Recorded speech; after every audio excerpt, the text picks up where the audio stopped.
I'm on a mission to make every single Harry Potter wand from the correct woods. So next up for my 10th video is going to be Arthur Weasley's wand.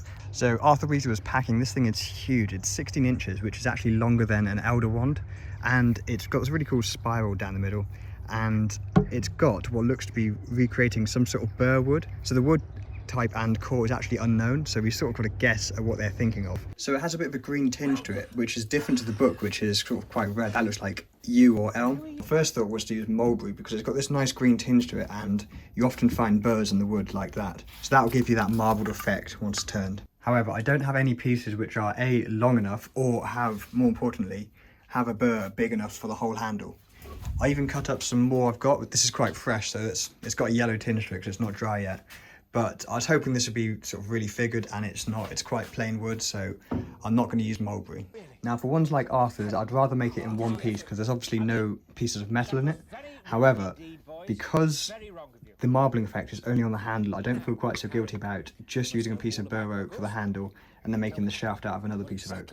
And oak also ties in nicely because I also made Molly Weasley's wand from oak.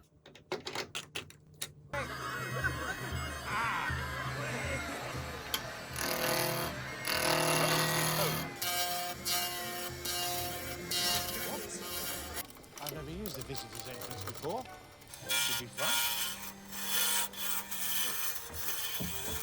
I'll just get my marble money.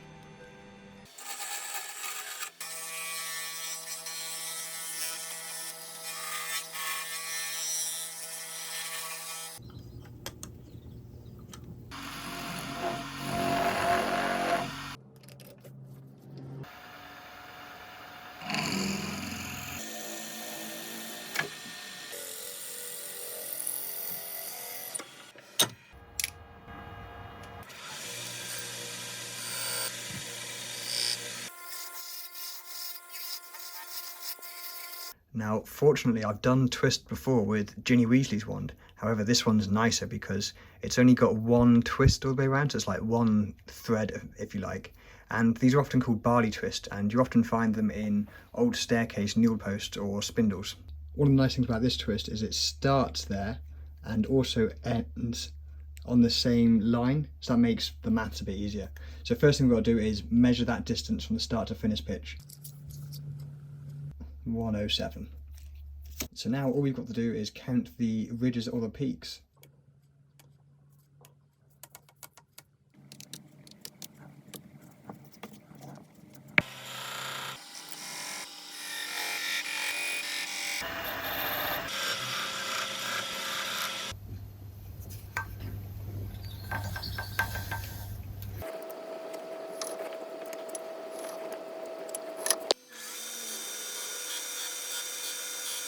To Mr. Harry Potter, without whom I would not be here. Harry.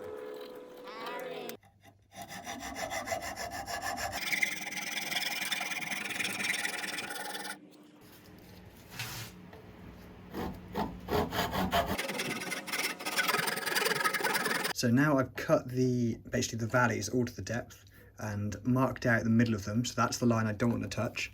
Now I've just got to basically take off all the corners like so, all the way around, and then we'll get the file out and smooth it all off.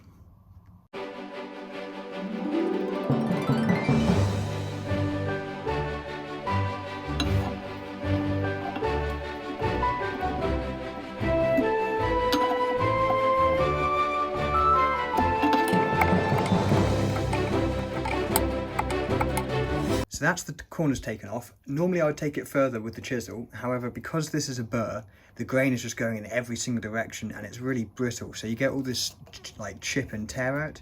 So the next step is to get a file and then basically just keep removing material. So this file actually matches up with the wand quite nicely. So we'll take it to depth and hopefully it will just take a small bit of sanding to finish it off.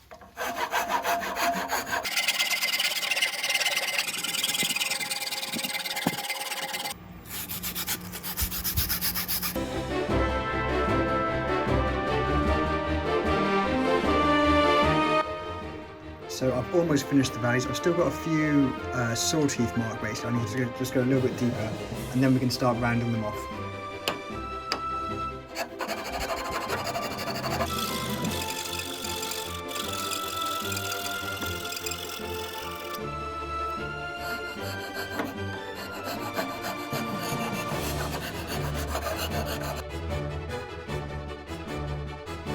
that's the wand roughed out, so the next stage is some sandpaper. So we're going to take the roughest sandpaper we've got and just basically do the exact same as filing.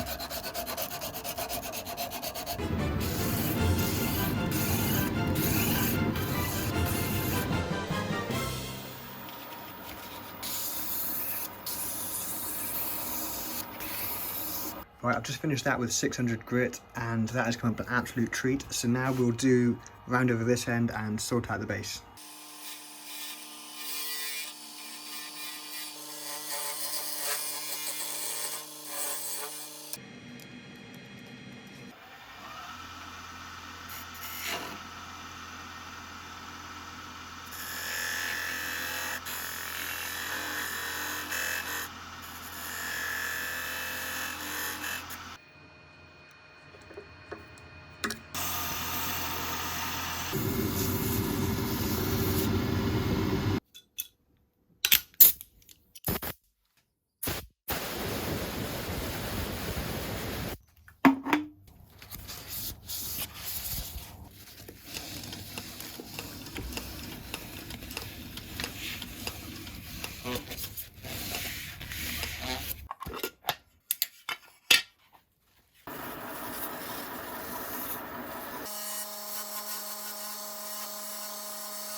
Now, if you look carefully, you may notice we're missing something. And you're right, it's the silver play button. So if you're watching this and you haven't clicked subscribe yet, please click subscribe. I've got this offcut, which is the same burr that the handle came from, so colour match, it'd work really great. However, we've got next to no chance of turning such a small shaft from this. And also you can see how holy it is through there, so that's a no-go. The second option is normal wand blanks, and this is white oak, so obviously it's quite pale and isn't a great colour match. So I've dug into my stores and I found a few pieces.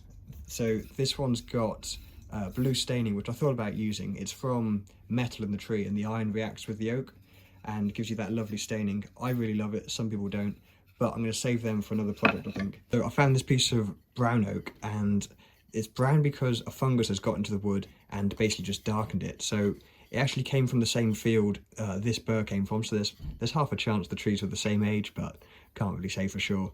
But anyway, this should be a much better colour match, and hopefully it will come out quite nicely, so let's get that turned now.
So when I first made this display, I didn't realise how big it actually needed to be, and then had to have a rethink. So I chose to have all the wands pointing in. At the Warner Brothers store, they all point out, but basically that centre gets just too tight with the handles. So I thought, oh, the tips go in the centre. They'll go around a nice circle, and it'll just be the elder wand which is too long and has to point into the middle. But no, Arthur's as well is too long, so that's got to, well, it's going to have to sit like that for quite a while until I actually rebuild the whole display. But next up, I'm going to do Umbridge's wand, which I think goes there somewhere. So thank you for watching, and please subscribe if you haven't already.